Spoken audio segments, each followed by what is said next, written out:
The devil does have power, but only what God has allowed. Jesus has, and Jesus always will have more power. He triumphed over the devil. Colossians 2:14 and 15 teach us that showdown at Calvary when the devil thought he won was actually his defeat.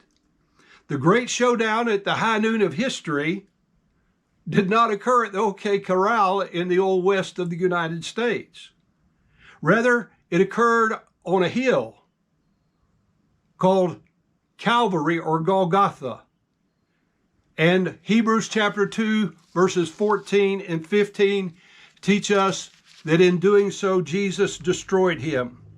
For as much then as the children are partakers of flesh and blood, he also himself likewise took part of the same, that through death he might destroy him that had the power of death, that is the devil, and deliver them who through fear of death were all their lifetime subject to bondage.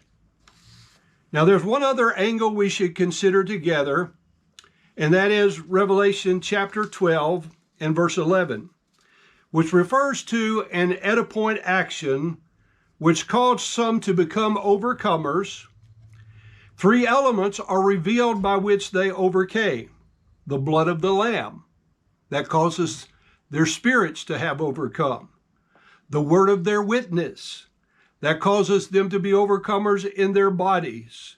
And they love not their soul, their mind, their psyche unto death. Listen, salvation and service are two distinct issues. Some believe unto the salvation of the Spirit, but many of these fail to thrive in service because of tribulation and entanglements. Christ will judge one day. He will announce the overcomers. These questions demand a personal answer at a point. Have you overcome by the blood of the Lamb and had your spirit sealed unto the day of redemption? Have you overcome by not loving your soul even unto death and set your mind apart for service?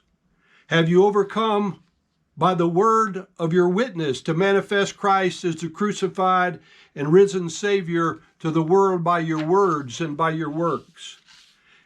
If we have not as yet, then let us get to that point before the night comes when no man can work.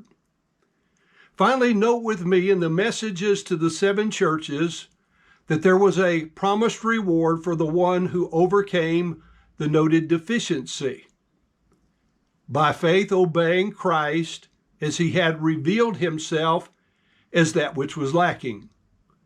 Revelation 22:18 and 19 state these privileges will not be given to those who add to or take from, that is, do not overcome. God's word tells us who the overcomer is. The unanswered question is, are you and I overcomers? You can overcome right now by obedience through faith. The lost person can overcome the world system by faith and receive Christ as personal Savior. If you do not have a pair of everlasting spiritual overcomer shoes, like Israel's shoes lasted for 40 years during the wilderness journey, then you need to get some from God. They will grow as you grow until you're full-grown, spirit-led, word-disciplined, faithfully serving God, man, woman, boy, or girl.